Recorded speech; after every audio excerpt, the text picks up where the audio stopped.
I'm going to take a deep breath.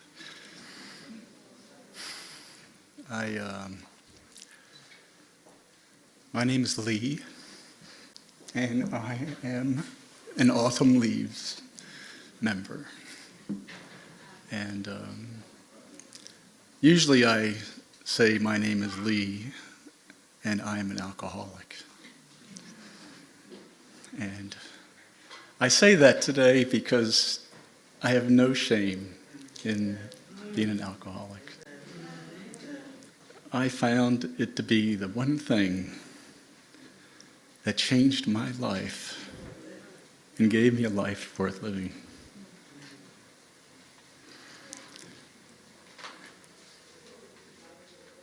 It seemed pretty difficult at the time.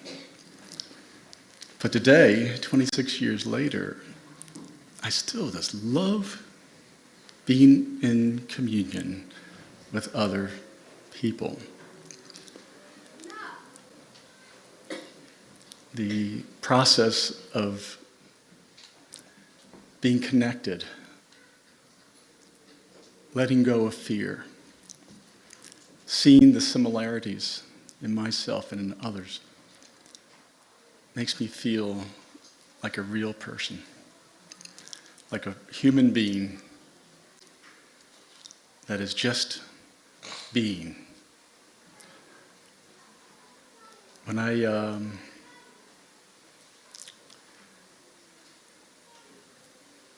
had a life before that was sort of not my own. It was like a life that was given to me, or I thought it was given to me, or I had the idea that if I played the game according to everybody's rules that were guiding me, that I would be happy. But until I found a way to find my own voice, I was a slave. Not only to the fact that I was using alcohol to get me through the day, to make me feel apart, normal, whatever.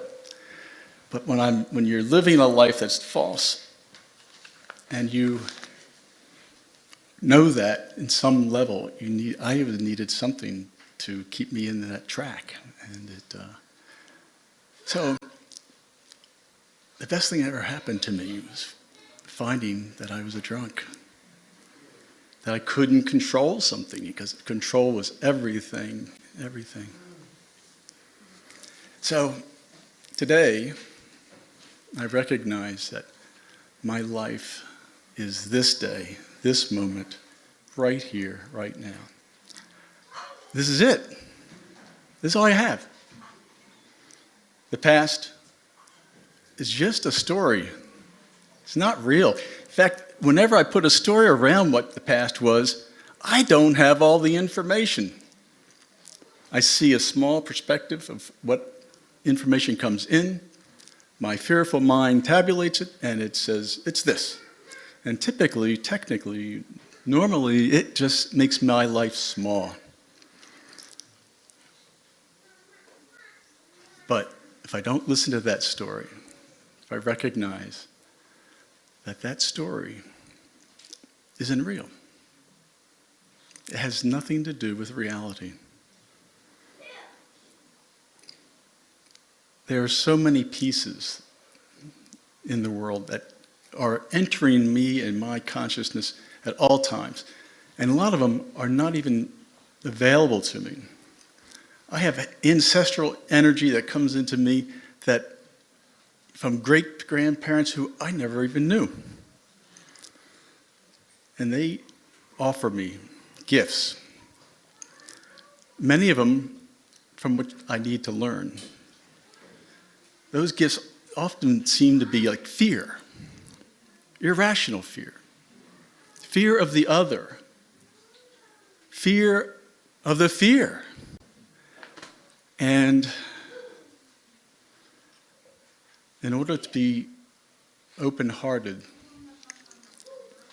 I have to learn to be with that energy of fear, to experience it deeply in my heart, in my body, in my soul, and feel it. Fear manifests itself in a number of different ways. To me, it most often manifested in anger. But there's jealousy, there's self-loathing. That I did that too for a long time. But in order to really be free, I have to learn to be with the experience of my own mind and not believe a word of it. Just to be with the energy. The story is nothing. The story will get the energy up and it'll keep it running. And that can be, I've had that story last for years. Today, when that energy comes up and the story starts, it probably at most lasts a day before I recognize it as just that. It's just energy and it's not reality. It's impossible to see it all. It's impossible for me to put what I would consider a true story around it.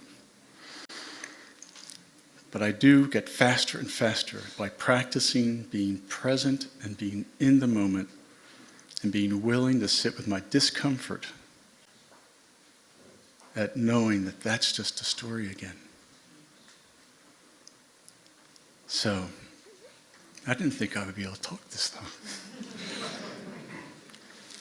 The one advice I would give myself as a 20-year-old, or anyone, is to,